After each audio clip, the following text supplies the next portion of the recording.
अस्सलाम वालेकुम व्यूअर्स, मैं हूं शहजाद चौहान। आप देख रहे हैं यूट्यूब चैनल। नाज़रीन, आज मैं आपको बताने वाला हूं कि आसफा भुट्टो जरदारी जो हैं वो NA 207 से उन्होंने इलेक्शन लड़ना था, लेकिन वो बिला मुकाबला उनको मुंतखब करवा लिया गया, क्योंकि सदर आसफ अली जरदारी साहब जो हैं उनकी ख्वाहिश थी कि मेरी बेटी जो है वो उनका मुकाबला कोई ना करे। तो इस तरह सिंध में बेनज़ीराबाद, जो उसका पुराना नाम नवाबशाह है, वहाँ आसफ अली जरदारी ने ही ये सीट खाली की थी। आसफा भुट्टो के मुकाबले में कोई भी शख्स वहाँ से खड़ा होता तो 100% वो हार जाता, लेकिन किसी को जो है वो मुकाबले पर खड़ा ही नहीं होने दिया गया। ये देखें, ये हमारी हुक्मरान अशराफिया का ये रवैया है कि वो चाहते हैं कि हमारे बच्चे जो हैं उनके मुकाबले पर कोई ना आए। ये सारे बात तो जमहूरियत की करते हैं, लेकिन रवैये इनके जमहूरी नहीं हैं।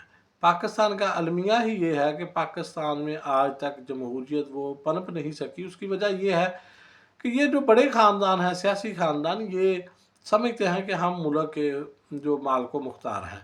आपको याद होगा कि नुसरत भुट्टो ने एक दफ़ा कहा था कि भुट्टोज तो पैदा ही हुक्मरानी के लिए होते हैं, यानी कि वो समझते हैं कि हुकूमत करना हमारा ही हक है और किसी का नहीं।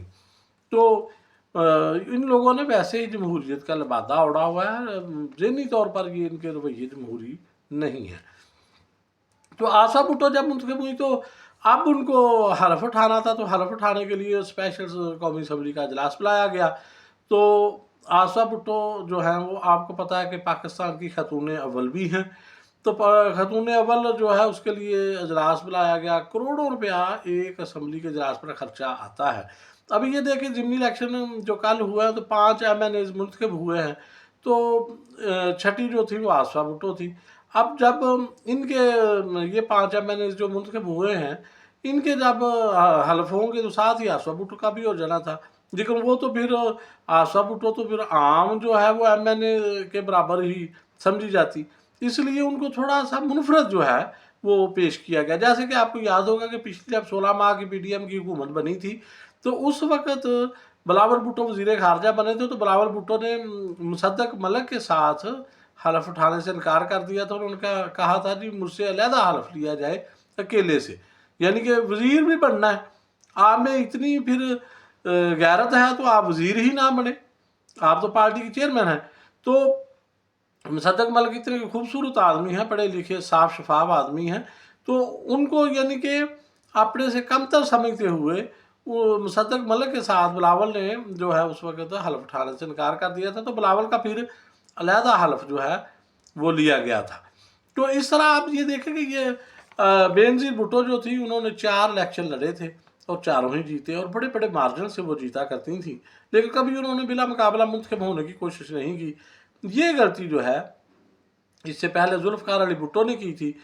अपने मुखालफिन को उठवा लिया, और फिर जो वज़ीर आला थे उन्होंने भी अपने अपने मुखालफों को गायब करा दिया, वो सारे बिला मुकाबला मुंतखब हो गए।